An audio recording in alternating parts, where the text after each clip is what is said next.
O peso do dia pressionava os ombros de Clara, um manto fantasma familiar, tecido de cheiros antisséticos, do toque incessante dos botões de chamada e dos choros finos e frágeis de crianças com dor.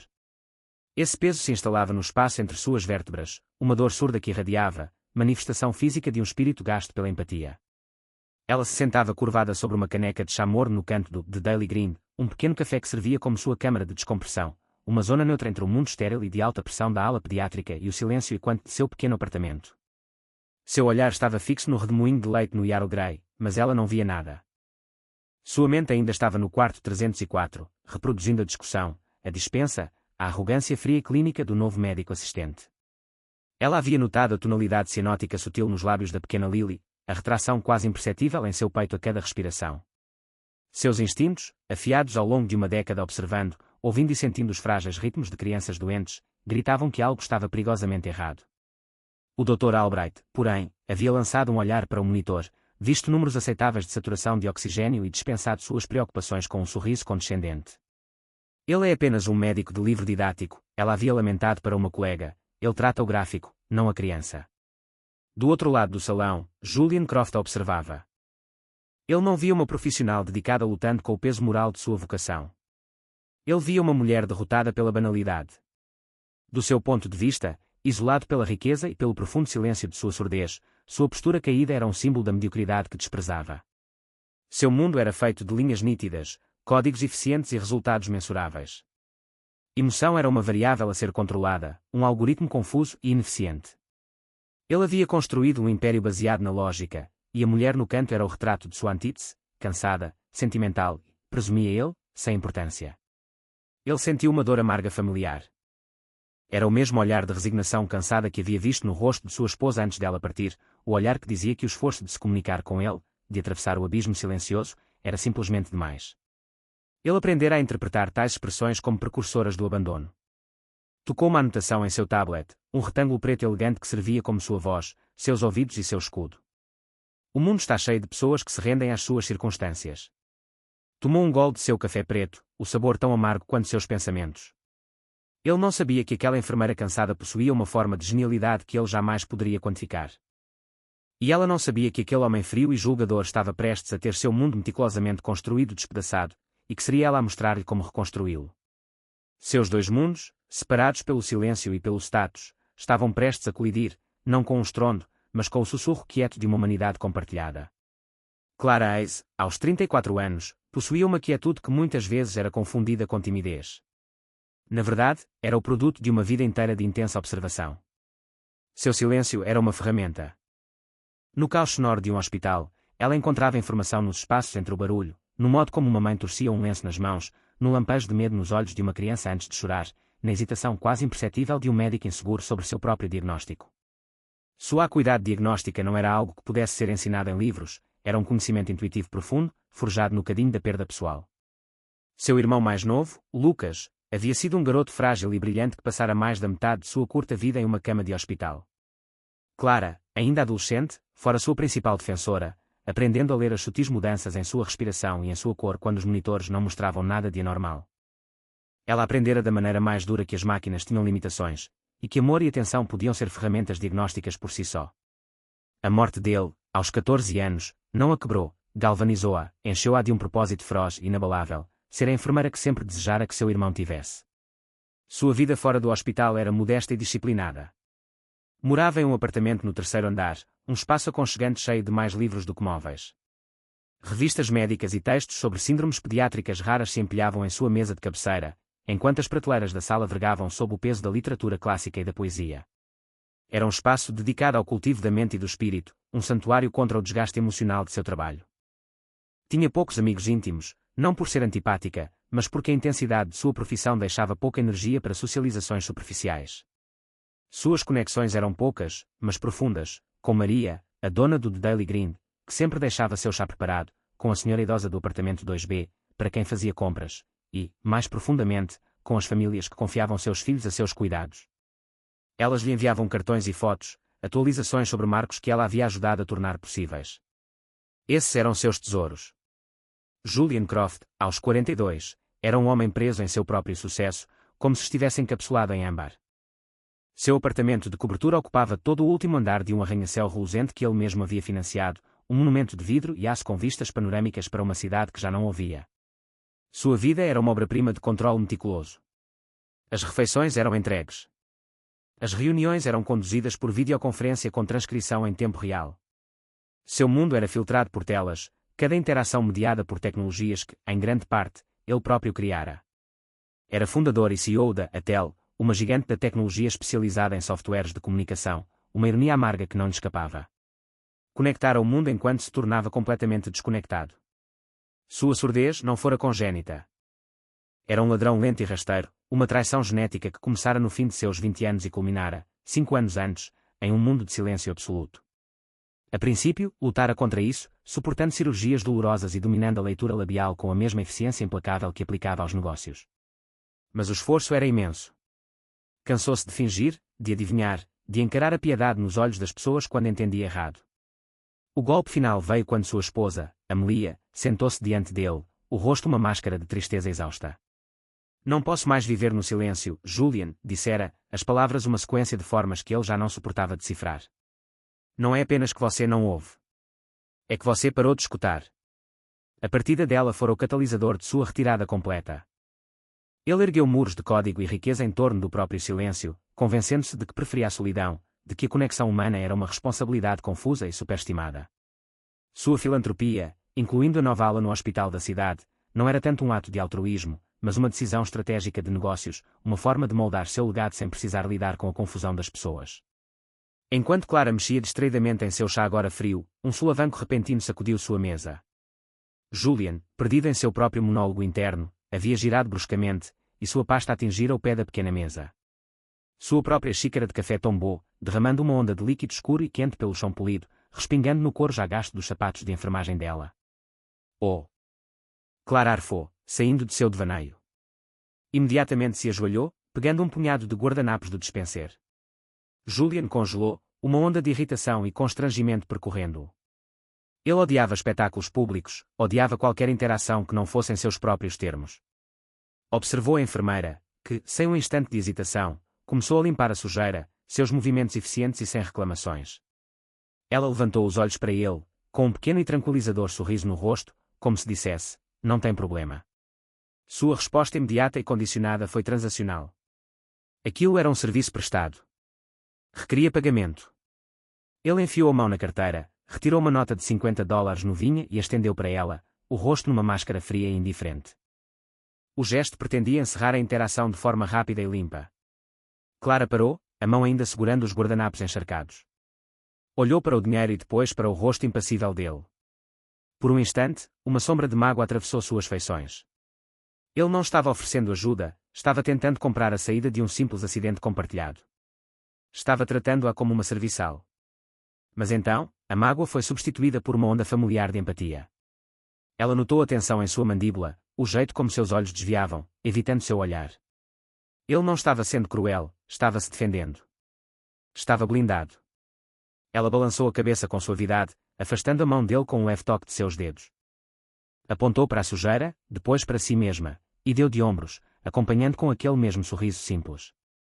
Terminou de limpar o chão, jogou os guardanapos no lixo e voltou ao seu assento sem mais um olhar, deixando Julian parado ali, a nota de 50 ainda suspensa tolamente em sua mão. Ele sentiu uma sensação estranha, desconhecida. Era uma mistura complexa de vergonha e de uma curiosidade profunda. Ninguém recusava seu dinheiro. Ninguém o tratava com tamanha graça simples e despretensiosa. Seu gesto de dispensa fora recebido não com ofensa, mas com uma dignidade silenciosa que o desarmou completamente. Sentou-se novamente, o café esquecido, o tablet apagado. Guardou o dinheiro, sentindo sua textura rígida como uma acusação. Pela primeira vez em anos, alguém conseguira atravessar seus muros, não gritando ou exigindo, mas simplesmente recusando-se a jogar de acordo com suas regras cínicas.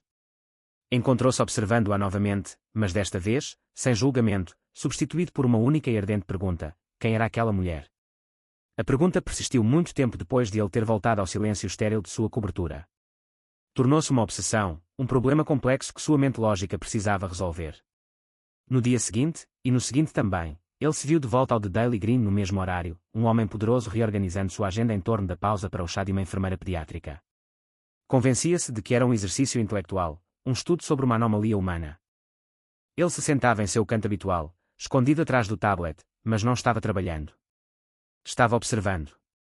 Via-a entrar todas as tardes, o cansaço do plantão marcado em seu rosto, mas agora percebia que não era derrota. Era a exaustão honrosa de uma soldada retornando de uma batalha nobre. Observava quando ela abria não uma revista de luxo, mas um grosso e intimidador livro de medicina, a testa franzida em concentração enquanto fazia anotações meticulosas em um pequeno caderno espiral. Numa tarde, uma jovem mãe lutava perto da porta com um bebê chorando e um carrinho pesado. Antes que alguém reagisse, Clara já estava de pé.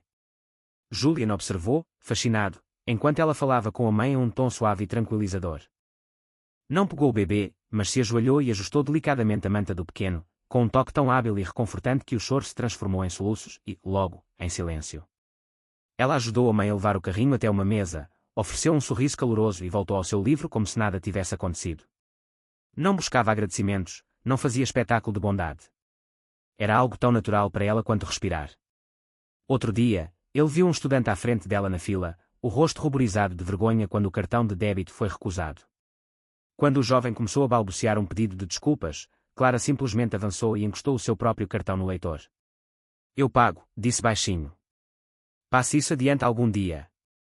Ela piscou de modo cúmplice para o estudante atonito e seguiu em frente, deixando-o sem palavras, tomado pela gratidão.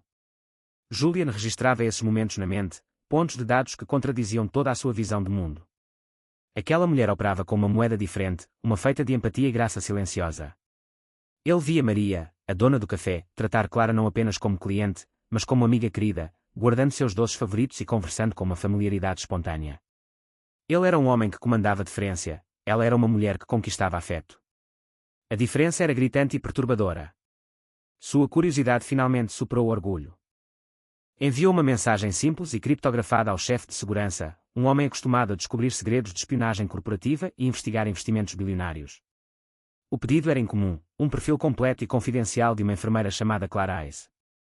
O arquivo chegou ao seu servidor seguro em menos de 24 horas. Julian passou a noite inteira absorvido nos detalhes da vida dela. Leu sobre seu histórico brilhante na faculdade de enfermagem, as recomendações entusiasmadas que elogiavam sua intuição clínica inigualável. Viu as cartas de dezenas de famílias, cheias de gratidão sincera pela mulher que ficara ao lado de seus filhos durante noites inteiras, que notara sintomas sutis que os médicos haviam ignorado, que segurara mãos ao dar as piores notícias. Então encontrou o outro lado da história, os conflitos formais. 3 incidentes em 10 anos, todos iniciados pela administração do hospital. Em cada caso, Clara desafiara as ordens de um médico sénior, indo contra o protocolo porque acreditava que um paciente estava em perigo. Em 2 situações, fora provada correta, sua intervenção evitando um erro médico grave. Na terceira, o resultado fora ambíguo, mas seu arquivo fora marcado com uma nota de administrador, tende a ser excessivamente emocional e resistente à autoridade. A seção final do relatório detalhava sua história pessoal. Foi ali que ele soube sobre o Lucas. Leu sobre o raro defeito cardíaco congénito de seu irmão, sobre seus anos de adolescência passados dentro e fora de hospitais, sobre a decisão de entrar para a enfermagem após sua morte. O relatório frio e factual de repente floresceu em uma história humana de profundo amor e perda. Sua genialidade não era um mistério, era um memorial. Sua defesa feroz não era insubordinação, era uma promessa a seu irmão, cumprida repetidas vezes pelos filhos de outras pessoas. Julian recostou-se, a luz azul do monitor iluminando seu rosto. O arquivo estava fechado, mas a história permanecia aberta, exposta diante dele. A mulher cansada do café não era comum, era extraordinária. Era uma guerreira, armada não de arrogância e poder, mas de uma integridade silenciosa e inabalável. E a dispensa condescendente do Dr. Albright, que ela mencionara discretamente a uma colega, não era apenas um desentendimento profissional, era um ato perigoso de arrogância. Um nó frio de apreensão formou-se em seu estômago. Ele era o principal benfeitor daquele hospital. De certo modo, era chefe de Albright. A crise, quando chegou, foi rápida e implacável. Julian estava no hospital para uma coletiva de imprensa, um evento tedioso mas necessário para inaugurar oficialmente a ala de tecnologia avançada Croft. Ele estava em um pequeno púlpito, ladeado pelo administrador do hospital e por um sorridente Dr. Albright, escolhido para representar a equipe médica. Julian lia seu discurso pré-escrito por meio de uma tela grande, as palavras aparecendo em texto perfeito e estéril enquanto um locutor as lia em voz alta. Era uma performance de filantropia, uma oportunidade de foto cuidadosamente controlada. Quando os aplausos diminuíam, uma voz frenética cortou o ar. Código azul, quarto 304. Código azul, UTI pediátrica. O quarto de Clara. O quarto de Lily. O nome nada significava para Julian, mas o pânico súbito era palpável. O sorriso do administrador congelou. Dr. Albright, o rosto empalidecendo, murmurou um pedido de desculpas e disparou pelo corredor. Movido por uma curiosidade mórbida e pelo nó frio no estômago, Julian o seguiu, sua equipe de segurança correndo inutilmente atrás dele. A cena no quarto 304 era um caos controlado. A pequena Lily, uma menina de olhos arregalados e tranças, se debatia no leito, o corpo convulsionando. Um coro de alarmes ecoava dos monitores, uma sinfonia de desastre iminente. Albright estava ao lado da cama, gritando ordens.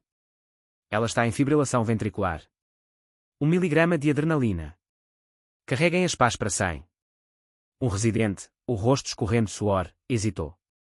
Doutor, o potássio estava alto no último painel, pode ser hipercalmia. Apenas aplique a adrenalina. Albright rugiu, a voz tensa de pânico. Estava seguindo o protocolo de ACLS, o manual, mas nada funcionava.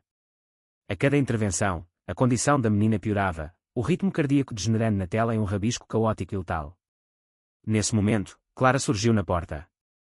Seu plantão havia acabado, e ela já estava de roupa comum, ainda com os sapatos gastos de enfermeira. Ouviu o código e seu coração parou.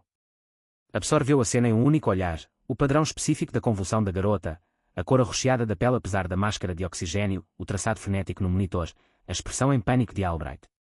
Seu sangue gelou. Ela sabia o que era. Havia visto aquilo uma vez antes, anos atrás, uma reação paradoxal rara em uma criança com uma canalopatia não diagnosticada. A adrenalina, o tratamento padrão, estava agindo como gasolina no fogo. Parem! Gritou, a voz cortando o ruído com uma autoridade que paralisou a sala por um instante. Albright virou-se, o rosto uma máscara de fúria. Enfermeira Ice. O que está fazendo aqui? Saia. Esta é minha paciente. Você está matando ela, disse Clara, a voz baixa, mas trêmula de urgência. Não é fibrilação ventricular comum. Olha as ondas T, são polimórficas. É uma canalopatia. A adrenalina está piorando. Precisa administrar sulfato de magnésio e cloreto de cálcio. Agora. Isso é absurdo. Vai contra todos os protocolos. Albright zombou, voltando-se para a paciente. Carreguem para 150. Julian estava na porta, invisível para a equipe frenética. Ele viu tudo. Viu o ego de Albright, sua cegueira por seguir um protocolo que falhava. Viu a certeza nos olhos de Clara, a mesma confiança silenciosa e observadora que notara no café. Viu sua história condensada naquele momento, a resistência à autoridade falha, a defesa feroz, o fantasma de seu irmão Lucas de pé ao lado dela. Toda a vida confiar em sistemas, dados e credenciais. Mas o sistema estava falhando. O homem com credenciais estava em pânico. A única pessoa na sala que parecia saber o que acontecia era a mulher que ele havia julgado sem importância. Naquele instante, Julian Croft teve de fazer uma escolha, confiar na máquina da medicina moderna ou no coração humano. Ele avançou para dentro da sala. Todas as cabeças se viraram. A presença do bilionário benfeitor foi como um choque. Ele ignorou Albright. Olhou diretamente para Clara, o olhar intenso. Então, apontou o dedo para ela, um gesto claro de designação. Virou a mão em direção a Albright e à equipe, fez um corte com a mão na própria garganta e, em seguida, apontou de novo para Clara. O significado era inconfundível, um comando transmitido na linguagem pura e inequívoca do gesto: parem. Ouçam-na. Albright ficou boquiaberto. Sr. Croft, eu sou o médico responsável. O rosto de Julian era de granito. Ele manteve o olhar fixo, inabalável, e apontou novamente para Clara, a expressão não deixando espaço para discussão. O poder na sala havia mudado.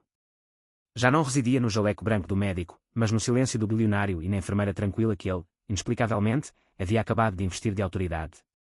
O residente que segurava a seringa de adrenalina olhou de Albright para Clara, então, fez sua escolha. Largou a seringa. Qual a dose de magnésio? Perguntou a ela. Uma calma profunda tomou conta de Clara. O medo recuou, substituído por um propósito puro e focado. Ela já não era uma subordinada, era uma clínica em seu elemento. 2 gramas, infusão lenta por 5 minutos, comandou, a voz firme e clara. E tragam 1 litro de D10 com insulina. Precisamos deslocar o potássio. Coloquem o marcapasso transcutâneo, mas não liguem ainda. Vamos estabilizar quimicamente primeiro. Ela aproximou-se do leito, as mãos encontrando o pulso da menina, quase imperceptível. Falou com Lily em voz baixa, um murmúrio suave. Está tudo bem, Lily. Está tudo bem, querida. Estamos aqui. Só aguente firme. A equipe, incluindo um Albright humilhado e silencioso, moveu-se com uma nova eficiência sob seu comando. Já não seguiam um protocolo rígido, respondiam à liderança intuitiva e dinâmica de uma verdadeira mestra. À medida que o sulfato de magnésio entrava na veia da menina, o ritmo caótico no monitor começou a se organizar. Os rabiscos violentos suavizaram-se, transformando-se em um traçado mais lento e regular. A cor voltou ao rosto de Lily. Quando o chefe de cardiologia do hospital entrou às pressas na sala, o coração de Lily já estava em ritmo sinusal estável. O cardiologista, um homem com décadas de experiência, precisou de apenas um olhar para o monitor, para o frasco vazio de magnésio e para Clara. Ele entendeu imediatamente o que havia acontecido. Olhou para Albright, cujo rosto estava cinzento. Quem ordenou o magnésio? Silêncio. Então, o jovem residente falou. Ela, senhor, disse, apontando para Clara. Enfermeira Hayes. Ela diagnosticou uma taquicardia ventricular polimórfica secundária a uma canalopatia suspeita. Os olhos do chefe se arregalaram. Ele olhou para Clara com um respeito novo, quase reverente. Em 30 anos, disse lentamente, vi essa apresentação 2 vezes. Você salvou a vida dessa menina, enfermeira. Seus instintos foram impecáveis. A vindicação foi imediata e absoluta. Mais tarde, naquela tarde, em uma reunião de emergência do conselho, o administrador do hospital tentou enquadrar o incidente como um esforço de equipe bem-sucedido. Dr. Albright, tentando salvar a carreira, começou a explicar como havia considerado diagnósticos alternativos. Julian, sentado à cabeceira da mesa, interrompeu com um gesto de mão. Seu assistente pessoal se levantou e pigarreou. O Sr. Croft preparou uma declaração, anunciou. A sala mergulhou no silêncio. Julian digitou em seu tablet, e as palavras apareceram na tela grande atrás dele. Hoje não testemunhei um esforço de equipe. Testemunhei uma falha catastrófica de ego e um ato heroico de coragem. Vi o Dr. Albright descartar repetidamente as preocupações válidas de sua equipe. Vi-o congelar e aplicar um protocolo falha enquanto a vida de uma criança pendia por um fio. E vi a enfermeira Clara Hayes, sem autoridade formal, com nada além de seu conhecimento e coragem, intervir e salvar essa criança. Ele fez uma pausa na digitação, os olhos de aço percorrendo a sala e pousando em Albright, que encolheu na cadeira. As parcerias filantrópicas da ATEL com este hospital dependem de uma cultura de excelência e de segurança do paciente. Essa cultura falhou hoje. Portanto, anuncio a criação de uma nova iniciativa, totalmente financiada, o Centro Croft de Defesa do Paciente e Diagnóstico Intuitivo. Seu propósito será treinar profissionais de saúde para olhar além dos gráficos e ouvir seus pacientes, e uns aos outros. Será um centro que defenderá exatamente as habilidades que foram descartadas na enfermeira Hayes, e que se mostraram o recurso mais valioso deste hospital. Meu financiamento depende de uma única condição: a enfermeira Clara Hayes será sua diretora. A sala mergulhou em silêncio atonito. Clara, que havia sido convidada a comparecer, sentiu uma onda de vertigem. Diretora? Era impensável.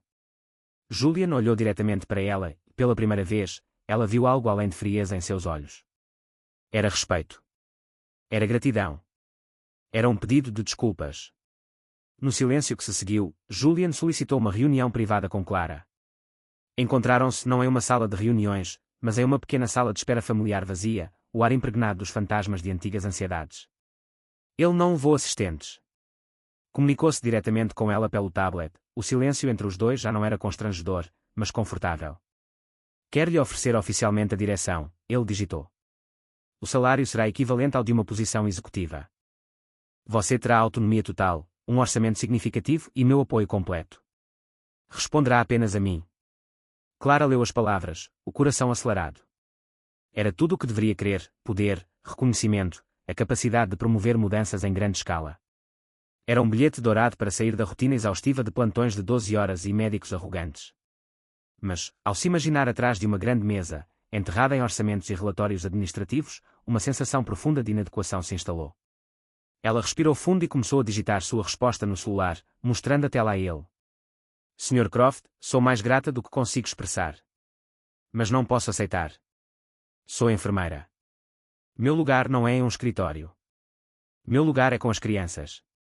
Meu dom, se é que tenho um, não funciona em planilhas. Funciona à beira do leito. Julian leu suas palavras, a expressão impenetrável. Sentiu uma pontada de decepção, mas logo substituída por uma onda de admiração. É claro que ela diria não. Uma pessoa movida por status teria aceitado imediatamente. Ela era movida por propósito. Seu teste fora involuntário, mas claro, o passara com perfeição. Então, o que você quer? Digitou ele. Diga-me. Eu construo para você. Uma ideia, um sonho que guardava havia anos, tomou forma. Ela digitou rapidamente, os dedos voando. Não um grande centro corporativo. Uma iniciativa menor, prática. Um lugar onde enfermeiros e até médicos possam aprender a arte da observação, de ouvir o silêncio. Onde usemos simulação, mas também poesia e arte, para ensinar empatia. Um espaço para honrar a ideia de que o paciente é uma história, não uma estatística. Poderíamos chamar de Iniciativa Lucas. Em homenagem ao meu irmão. Julian olhou para ela, depois para o nome Lucas na tela. Lembrou-se do arquivo. Compreendeu completamente. Não se tratava de carreira para ela. Tratava-se de honrar uma memória e transformar uma perda em um legado de cura. Era a motivação mais pura que já havia encontrado. Feito, digitou, uma única palavra carregando o peso de uma promessa bilionária. Construiremos juntos. E assim fizeram. Os meses seguintes foram um turbilhão de atividades. Julian, com sua eficiência formidável, cuidou da logística, garantiu um espaço lindo e cheio de luz dentro do hospital, supervisionou as reformas e adquiriu a tecnologia de simulação mais avançada. Clara, por sua vez, derramou coração e alma no design do currículo. Criou módulos com nomes como a textura da doença, lendo o ambiente e o silêncio diagnóstico. Desenvolveu exercícios que envolviam observar atores interpretando crianças doentes, escrever narrativas de encontros clínicos e estudar obras de arte para aprimorar a percepção visual. A iniciativa Lucas foi inaugurada 6 meses depois. Não era um espaço frio e clínico. As paredes foram pintadas em cores quentes e acolhedoras, decoradas com arte criada por pacientes pediátricos, incluindo um desenho vibrante e alegre da pequena Lily, agora totalmente recuperada. A primeira turma reunia desde recém-formados em enfermagem até veteranos experientes e, para surpresa de todos, um participante por ordem judicial, Dr. Albright. Humilhado e rebaixado, ele se sentava na última fileira, braços cruzados e um olhar ressentido no rosto. Clara, em pé diante deles, estava transformada. Já não era a enfermeira cansada e ignorada, mas uma professora confiante e inspiradora. Contou-lhes a história de Lucas, não para gerar piedade, mas para enquadrar a responsabilidade profunda que todos compartilhavam. Durante uma simulação, Albright se atrapalhou, novamente fixado no monitor, enquanto um manequim de alta tecnologia apresentava sinais sutis de sofrimento que Clara programara. Olhe para o paciente, doutor, disse ela, a voz firme, mas não cruel. A resposta não está na tela. Está bem diante de você. Pela primeira vez, algo nele pareceu-se romper. Ele olhou para o manequim, depois para Clara, e assentiu lentamente, a primeira rachadura em sua armadura de arrogância. Julian tornou-se visitante frequente da iniciativa. A princípio, ia como benfeitor, observando de longe. Mas logo se viu envolvido. Sentava-se nas aulas de Clara, observando-a a ensinar. Ele, um mestre em tecnologia de comunicação, aprendia com ela uma nova linguagem, a linguagem do coração humano. Aprendeu a encontrar conforto no silêncio, não como vazio, mas como espaço de observação e conexão. Clara, percebendo seu interesse, começou a ensiná-lo noções básicas de língua de sinais, e ele, em contrapartida, equipou o centro com tecnologia que transcrevia instantaneamente suas aulas. Sua parceria evoluiu, aprofundando-se em uma amizade construída sobre respeito mútuo e propósito compartilhado. Um ano se passou. A iniciativa Lucas foi um sucesso retumbante. Os índices de satisfação dos pacientes em todo o hospital dispararam, e os erros médicos evitáveis caíram 30%. Enfermeiros treinados por Clara tornaram-se líderes em suas unidades, suas habilidades diagnósticas reverenciadas. Albright, após completar o curso, era um homem mudado. Um dia, aproximou-se de Clara, o pedido de desculpas desajeitado, mas sincero. Você me ensinou a ser médico de novo, admitiu. Não apenas um técnico. 2 anos após o primeiro encontro, Julian e Clara estavam sentados na mesma mesa de canto do The Daily Green. O café era o mesmo, mas eles eram diferentes. A tensão cansada nos ombros de Clara havia desaparecido, substituída por uma confiança tranquila. A máscara fria e defensiva de Julian havia derretido, revelando um calor e um sorriso fácil. Ele já não se escondia atrás do tablet, ele repousava virado para baixo sobre a mesa. Comunicavam-se com uma mistura confortável de língua de sinais, gestos e um simples aplicativo no celular de Clara. Julian tinha acabado de voltar de uma viagem, finalizando o lançamento de uma segunda iniciativa Lucas em outro estado. Contou a ela sobre o entusiasmo da nova equipe, a esperança nos olhos deles. Ela sorriu, um sorriso genuíno e radiante. Lucas teria adorado isso, disse suavemente. Ele teria adorado você. Julian sentiu um calor espalhar-se pelo peito que nada tinha a ver com o café. Estendeu a mão pela mesa, não com uma nota de $50, mas com a mão aberta. Tocou de leve a mão dela para chamar sua atenção.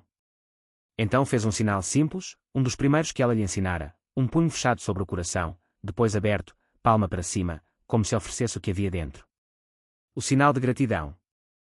Mas o olhar em seus olhos, o leve arco do sorriso, davam-lhe um segundo e mais profundo significado. Os dedos de Clara entrelaçaram-se com os dele. No silêncio confortável do café, cercados pelo burburinho mundano da vida, permaneceram juntos, duas pessoas de mundos diferentes que haviam encontrado uma linguagem comum. Descobriram que os abismos mais profundos, fossem de silêncio, status ou sofrimento, podiam ser atravessados. Não exigiam um gesto grandioso nem uma maravilha tecnológica. Exigia apenas a disposição de ver além da superfície, de escutar com todo o ser, e de reconhecer que as conexões mais profundas muitas vezes começam com um simples e silencioso ato de bondade. O verdadeiro valor não se mede em dólares nem em decibéis, mas no ritmo calmo e constante de um coração empático.